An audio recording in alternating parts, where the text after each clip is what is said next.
Okay. I think we shall make a start because it's just gone 2 minutes past 12. So welcome everyone to the BHF Data Science Centre's monthly webinar. My name is Smaira Khan and I am the Patient and Public Involvement and Engagement Manager for the Centre. And this month's webinar is entitled How Plain is Your English? And I'm really pleased to be joined by John Walsh, who is a public contributor from the BHF Data Science Centre's Public Advisory Group, and also a dedicated member of the CVD COVID, so Cardiovascular Disease COVID Impact Approvals and Oversight Board. So John will be discussing his experiences of plain English, the importance from a public perspective, and he'll also be sharing his wisdom around the practicalities of a plain English summaries. But before we begin, if I can ask everyone to just kindly keep their cameras and microphones switched off, and just to note that the webinar will be recorded and it will be available afterwards on the HDI UK YouTube channel, so you'll be able to access it afterwards as well. We will also have time to have a discussion at the end as well, so please do post your questions through the chat function throughout, and we'll do our very best to answer all those questions that come through. Okay, so before we hand over to our main speaker, John, I just wanted to provide you with a little bit of an overview and background to why we're talking about this today. So I'll just share my slides. Okay, so hopefully you can see my screen. Just get a thumbs up, John. Is that okay? Yes.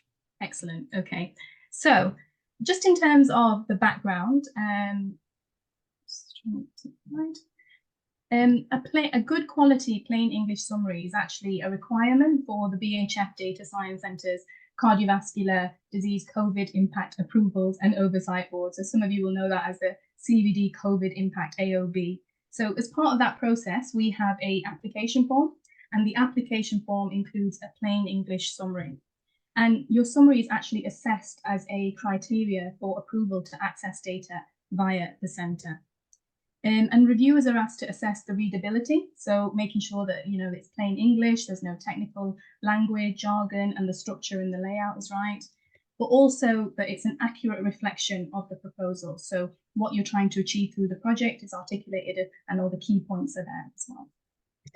And the other thing just to say here is that it's not just for public reviewers, although it is best practice to involve members of the public in the actual review of your plain English summary as part of your PPIE plans, for example. But it won't just be public reviewers that are looking at the plain English summary. And that kind of brings me on to the part of a bigger issue, and the fact that reviewers are very unlikely to be an expert in your clinical area.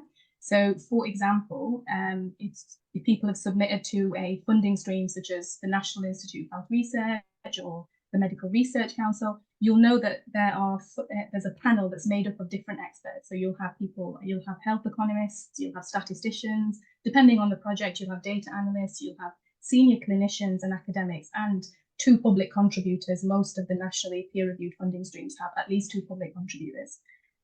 And it is your responsibility to really clearly explain your project and sell why it's an important topic area and why you should be doing it now. So what's the issue and what's the solution that you found to that challenge or issue?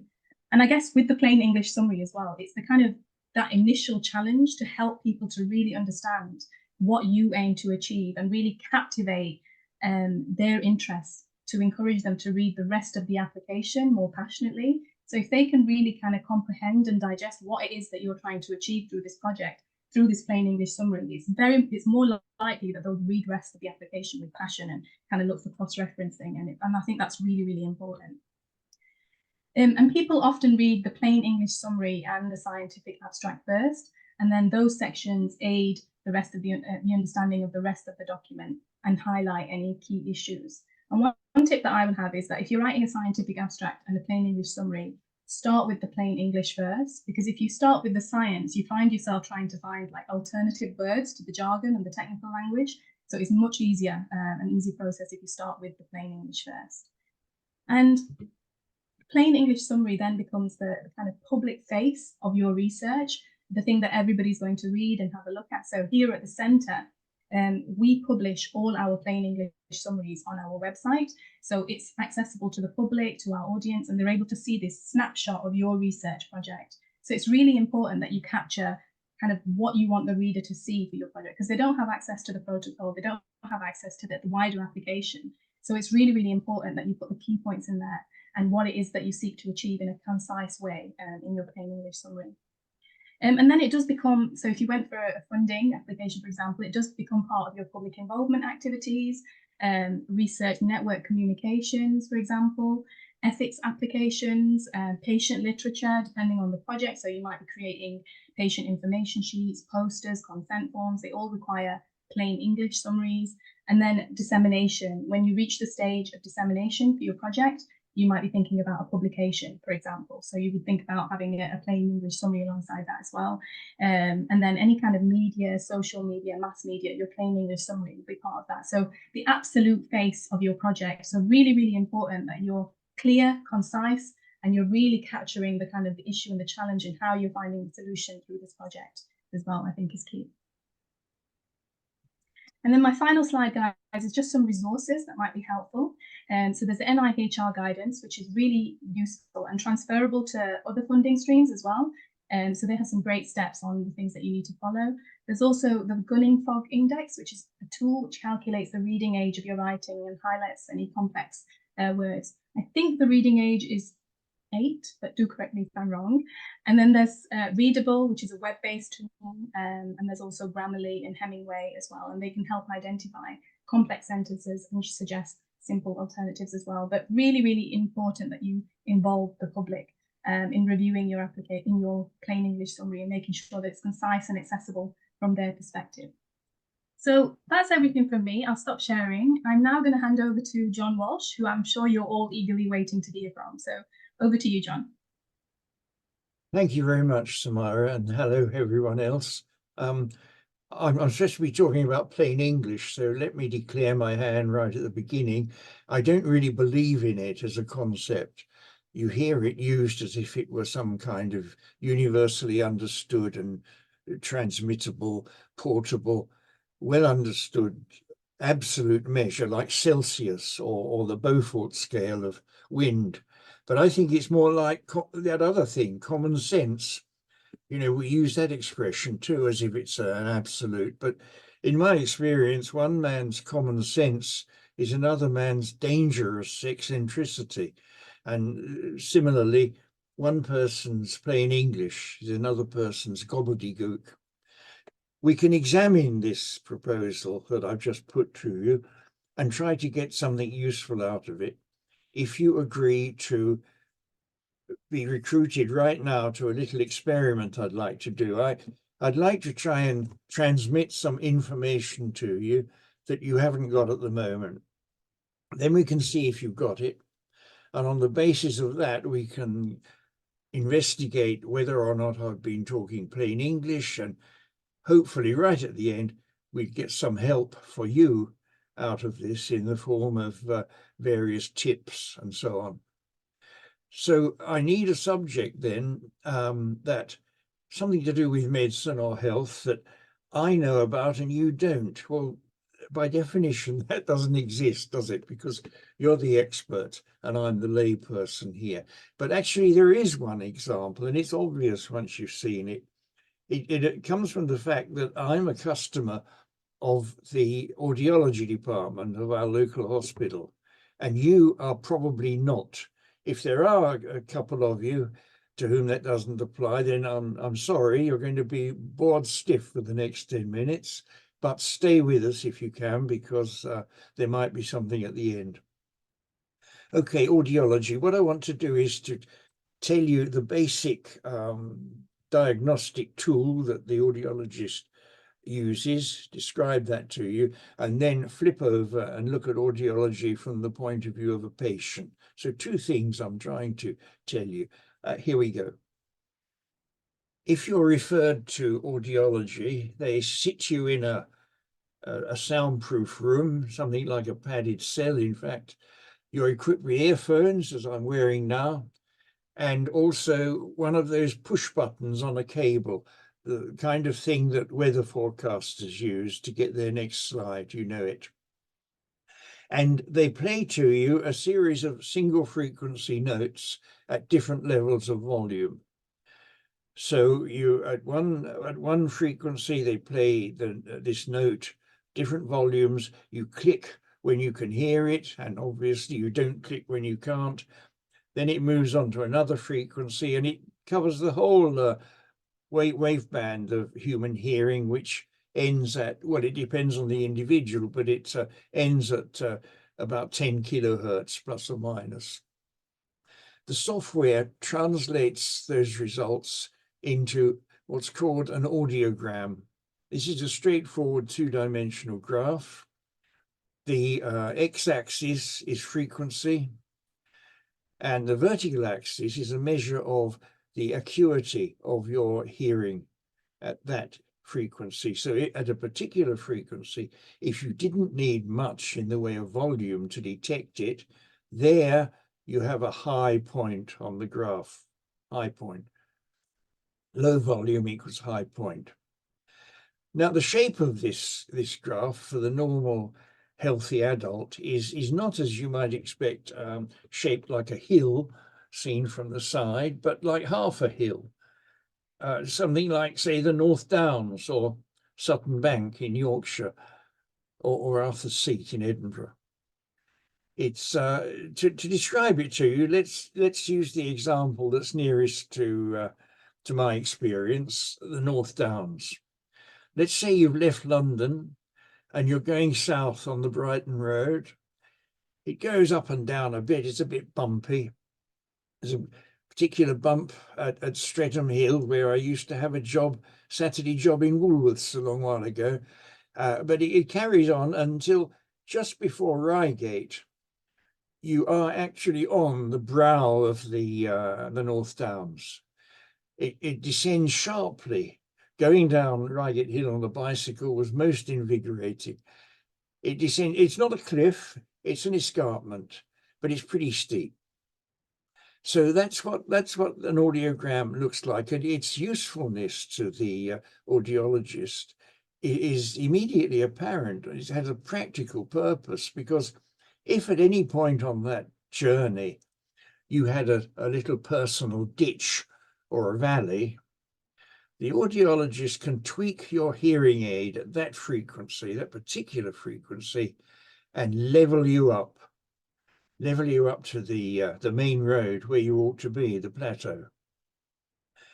Right, well, that's the audiologist's day job. Now, let's look at this thing from a patient's point of view. Here I'm on really firm ground because the patient is me, and you're the lay contributors here. I'm the expert, right? So I've been subjected to the age effect on that profile, which is exactly what you'd expect, a general lowering of it. So it means you lose a bit of volume sensitivity overall. And at the far end, approaching Reigate, you remember the cutoff point there occurs at a slope. Our profile is a slope when it reaches the x-axis.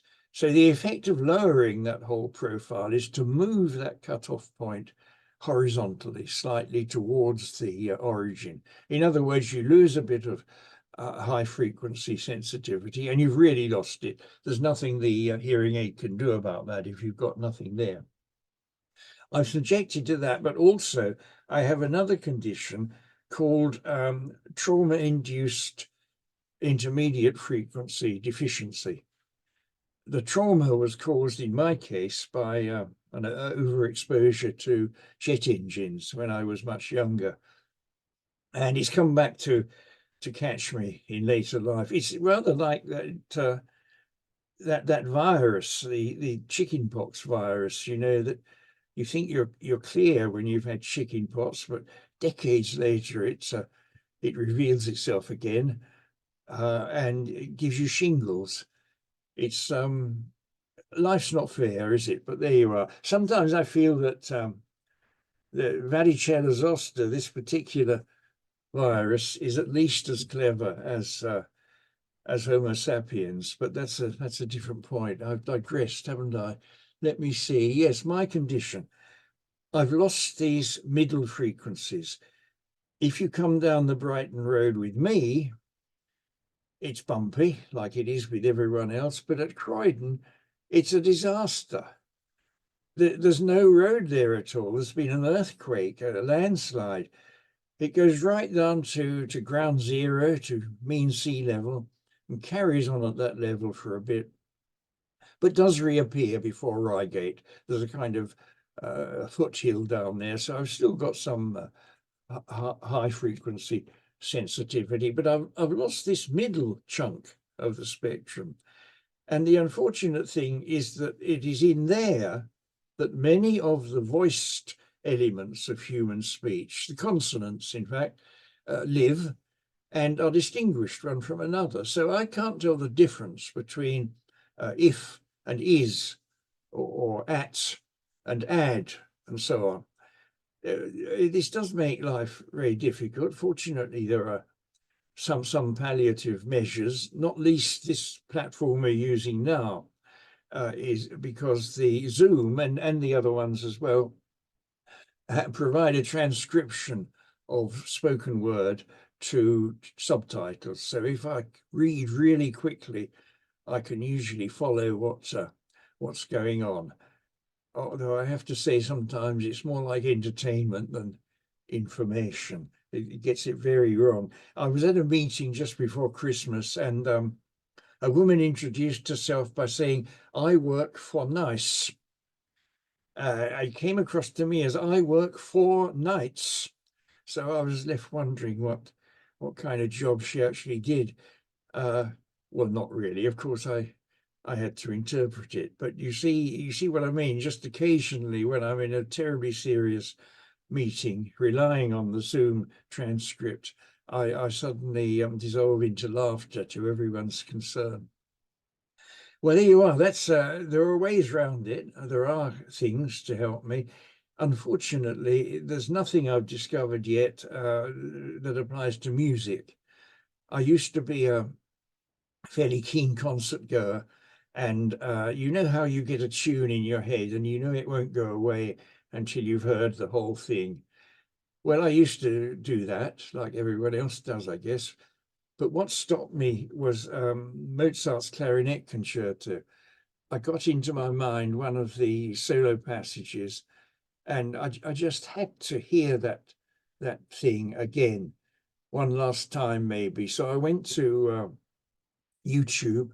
I found a group of people that seemed to be reliable, and sat back. And I can't describe to you how bitterly disappointing that was. It wasn't like anything like I knew it should be. It wasn't anything like music. That wonderful work of genius was just ruined. So I don't bother anymore. That's a part of my life, a part of me really, that's just gone. Well, there you are. That's one patient's view of things, to follow the professional's view of audiology. Now I'd like to know how much of that you've understood, if any.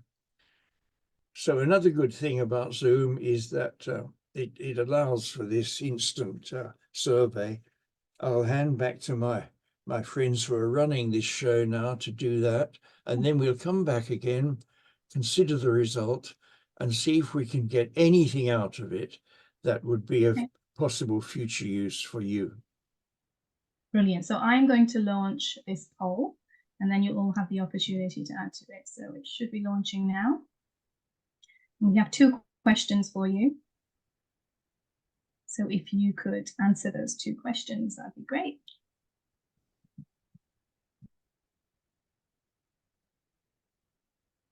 We'll wait a few seconds to allow everybody to answer.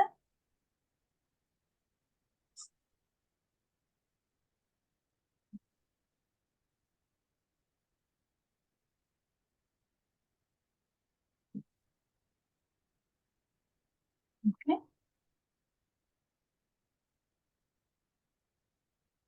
few more people.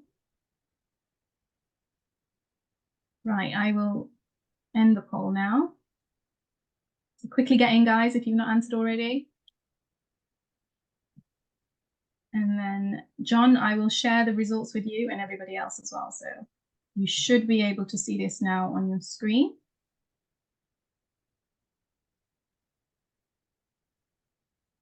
Yep, you can see that. So 68% have a basic understanding of audiograms. And the second question, I have a grasp of the effect on the individual, 68%. Stop sharing. Okay, thank you. Well, that's very neat. 2/3, 1/3, isn't it? Some sort of communication has occurred then. The majority have got it, but there's a significant minority who didn't. Now, let me tell you, I had expected something like that. I was hoping for a little bit more, really, on the yes front, but I had suspected something like that because the fact that I achieved any success at all was not due to the way I presented, but the content of the presentation. And how did I get there? Well, I got there by, here comes the golden rule of communication. The one thing, if you take one thing away from today's event, I hope it's this. It's the basis on which all successful communication is based. Define your target audience. Before you start off, think about the people you're going to be communicating with. In my case, I thought about you for some time before the event, and clearly I was mistaken. I got 2/3 of it right, 1/3 wrong. I reasoned, though, various things about you.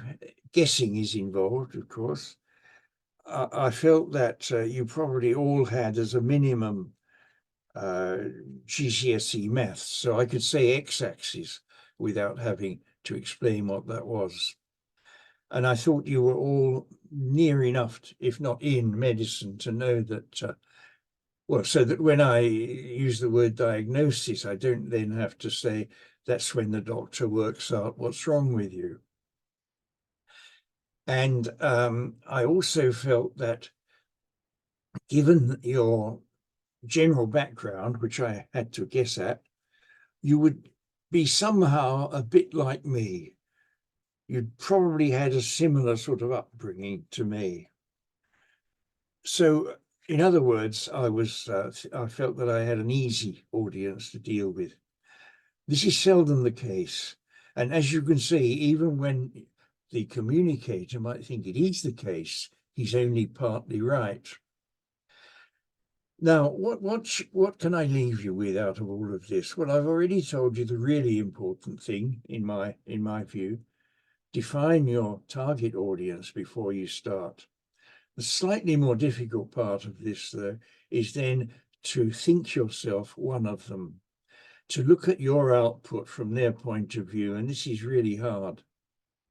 I find that if I'm editing some text written by someone else, I define the audience as well as I can. I become one of them as well as I can. I get into their skulls and under their skins.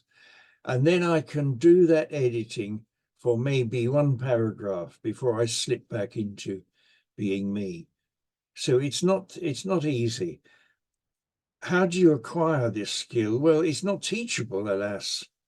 Happily, though, it is learnable, it's acquirable, like any other craft. You get it by doing.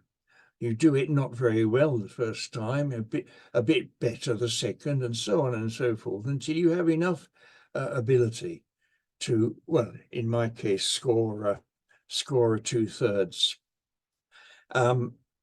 There is a couple of things I can say more. One is a sort of consolation. Perfect communication seldom occurs.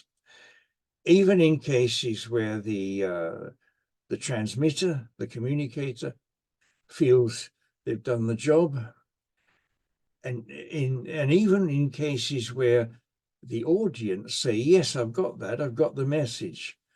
And there's a very simple reason here.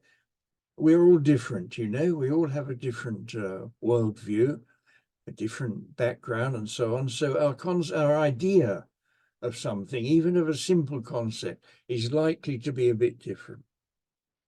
The reason that the world works as well as it does is that for really important matters, the error bar there is fairly small. So we don't blow each other up by mistake. We do it on purpose, of course, but that tends to, that adds to my point, actually, yes. And the tip I can give you is this. You want to present this information in a way that creates a certain feeling of comfort in the hearer or the reader.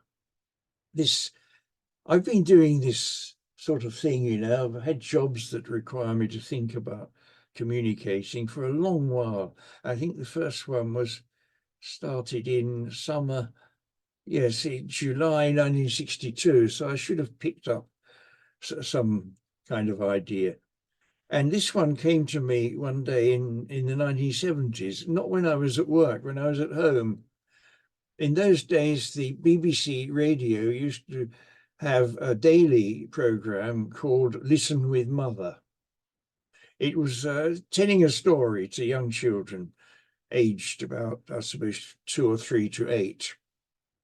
And also, incidentally, giving the overworked young mother a bit of a rest. It was fulfilling a double social role there. Anyway, it always started this program with the storyteller saying, "Are you sitting comfortably?" There was a pause then, and you imagine a certain amount of wriggling in seats, and then I'll begin. So what you're aiming to create is a feeling of comfort, a feeling of being in a club, maybe even some sort of togetherness with the rest of the audience, if there is anyone else. If you're an individual, then a feeling that, yes, you found the right room in the town hall to bring your problem. Let me give you an example here. I was writing some text on heart failure for a website, and I defined my target audience, of course. I got a good idea of what they might be like. For example, they're not illiterate technically. They know their way to find a website. And also then we're beginning to go into the field of guesswork. But also then I felt, well, why would someone want to look up heart failure? Isn't it very likely that they've just been given a diagnosis of it, or they know someone else, someone close to them perhaps, who has it? So I won't need to tell them the whole story about this condition. I can go to my message fairly rapidly, but I do need to say at the beginning something like, well, I think the sentence I used was something like, heart failure is the condition when your heart isn't working as well as it used to. That's just a little hint to that person that they've found the right place. Here they go. And then after that, I could go straight ahead and start with my the messages I've been asked to convey. Well, that's about it, really. I've told you the magic, the mantra that I want you to take away. Define your target audience. I've told you you then have to do a bit of work as a result of that. In fact, I guess I've increased your workload a bit for the rest of your working lives if you're not already doing this. So that's hardly a way to make friends, is it? But well, that's the way it is. That's the way I see it. And you'll find that if there's a lot of satisfaction in actually doing it, though, you know. And if you can, if you come to the point where convention is, you say thanks for listening or thanks for reading. If you can also think to yourself and thank you for understanding, then you're doing very well. You see what I mean about satisfaction. Well, that's me finished. I hope you got something from it, and thank you for listening. Thank you so much, John. Some really wise words from a very wise man. So thank you so much, John. Really, really great takeaways there around defining your audience. And I love the fact about what you said about, practice makes perfect. So I think that's so important. The more you write, the more practice you have, the better you will be. So thank you so much. Some really great tips there. So hopefully a lot we've learned from you there. So thank you very much. We don't have any questions. I'm just going to have a look now in the chat to see. Okay. So not many questions, but it'd be really good just to have a bit of a discussion really around plain English summaries and what people's thoughts are around it, and whether people have had any experiences that they wanted to share, or if anybody had any comments.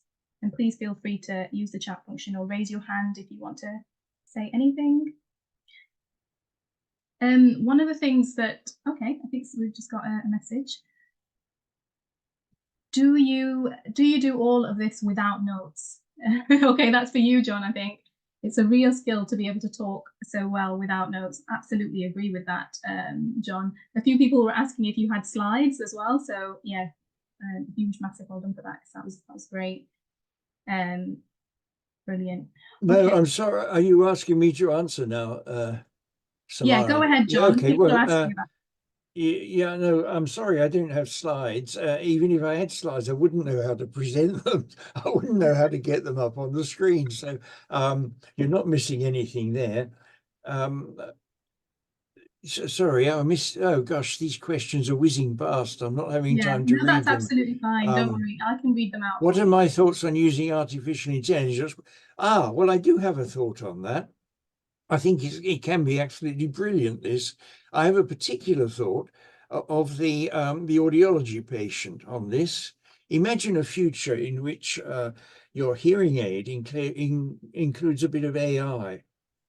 So there's someone in there who's interpreting the world for you, a little gnome inside your ear interpreting the world for you. That would be wonderful. That really would. But it's difficult to imagine how you do it technically. I mean, you can't walk around with a great chunk of electronics on your ear. So yeah, anyway, absolutely. there we are. I agree, John. I think with AI, a lot of people are starting to think about AI, especially for plain English, because it is a tool, especially like ChatGPT, where you could paste in your scientific abstract and prompt it to write something in plain English for you. And it works, and it is able to simplify the text. But I think there's a massive difference on what you can get out of an actual human reviewing it. And also sometimes these apps and these kind of online things, they can take things out of context as well. So it's really important that it's kind of reviewed by public contributors or the target audience. Yeah, but I think there is a future for AI in this. One of the websites you put up there, the last one, Grammarly, I think it was called, that looks really useful, and I suspect it already uses AI to detect sentences that are over complex. So I think there is a future for it here. Whether you want to let it take control, though, is up to you. I mean, I believe that people use AI to write their essays for them, don't they? Undergraduates do. That I'd stop well short of that. I think it can definitely create the foundation, but definitely human editing makes a massive difference and is really, really important for sure. So we have another question, John, I think it's for you. I thought your examples were very personal. Do you think it's better to use personal examples, images, versus other expected to be more familiar to the audience?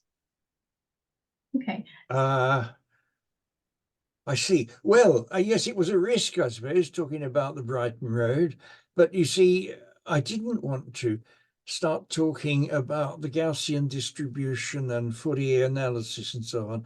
I had to find some, this is very interesting. I had to find a metaphor for the shape of graphs. And I thought I'd got a good one with the Brighton Road, but I was mistaken there.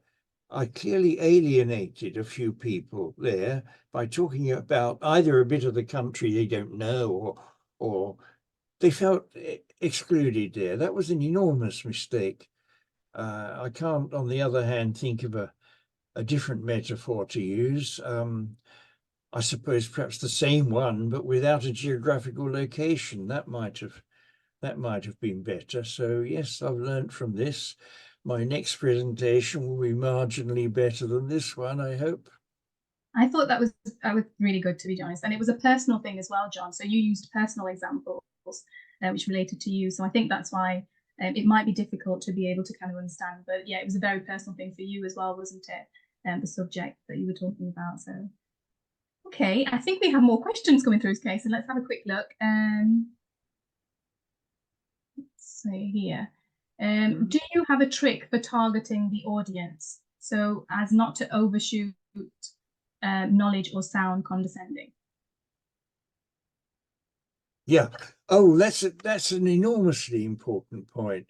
You know, I said you've got to create a kind of comfortable feeling if you possibly can. It follows from that you must avoid doing the opposite, like I apparently did with the Brighton Road. You must avoid excluding people. That is an absolute disaster in communication. If people don't feel that they're in the same club as you are, they're not going to listen to you, really. They're going to switch off.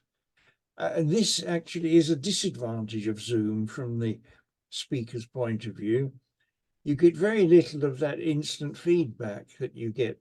You know, in the lecture theatre, I'd be able to see how many people are looking out of the window wishing they were somewhere else. But here in Zoom, it's like talking to a wall in the National Portrait Gallery. It's just not terribly rewarding. There's nothing coming back. It's rather disappointing, really, if you're the speaker.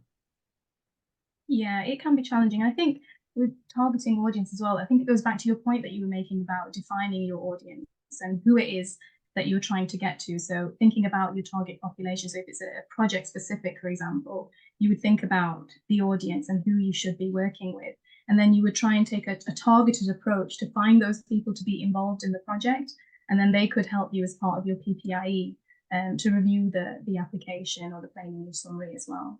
And it can be difficult, I think, when there's so much technical language and jargon to kind of get through to them and to help them to understand. But it's about that fairness of opportunity, allowing them to have those discussions and to be able to ask those questions and to kind of elaborate and delve into the detail. And I think those conversations early on are really, really important, especially when it comes to PPIE and writing plain English summaries. Okay. I'm looking at the questions on the chat here. Yeah. Do you do all of this without notes? Well, hardly, no. I've got some notes down there. You just didn't see me looking at them. There's a question. Go on, sorry. Thank you. Well, example of being very personal, I've covered that. You're dead right, and I shouldn't have done it. Or maybe I should, I don't know. Someone seems to like it. It's making my point for me, isn't it, all this? You're reacting differently to the same point. You can never be sure that you've got a message across the way you wanted it to go. Exactly. But never mind, you just have to try. We have an anonymous question. What are your thoughts? Oh, well, we've done that. I mean, artificial intelligence, I'm in favor of it in general. What we'll do then, John, I think it will help. Yeah. Any other questions? Because I know, John, what we can do is any other questions that we've not answered today, what we'll do is we'll forward them on to you and we can send out the questions and John will be able to respond to them and then we can get back to people if there's anything that we've missed today. So I guess that kind of brings us to the end. So hopefully you found that really interesting. I definitely did. And thank you so much to John for taking time out to come and talk to us about your experiences. And the importance of defining, your audience and plain English from a public perspective, from your personal perspective as well. So thank you very, very much. We really, really appreciate you taking time out and coming to talk to us. So that does bring us to the end of the webinar today. If you would like to present at one of our future webinars, please do get in touch with our communications manager, who is Holly McKenna, who's very new to the centre, and I'll just let her to introduce herself. Hi everybody, thanks Samara. As Samara has kindly said, I'm Holly. I'm the new communications manager at the British Heart Foundation Data Science Centre. So if you are interested in presenting, or if there's anything else that you'd like to know about the work of the centre, do pop me an email. It's holly.mckenna@hdruk.ac.uk, and I'll leave that in the chat as well. But do feel free to reach out. It's great to be here. Brilliant. Thank you, Holly, for that. Great. Thank you so much for joining us today, guys. And we will share the webinar on YouTube so you can share it with anybody else who might be interested. And a huge thanks to John again. Thank you very much. Thank you.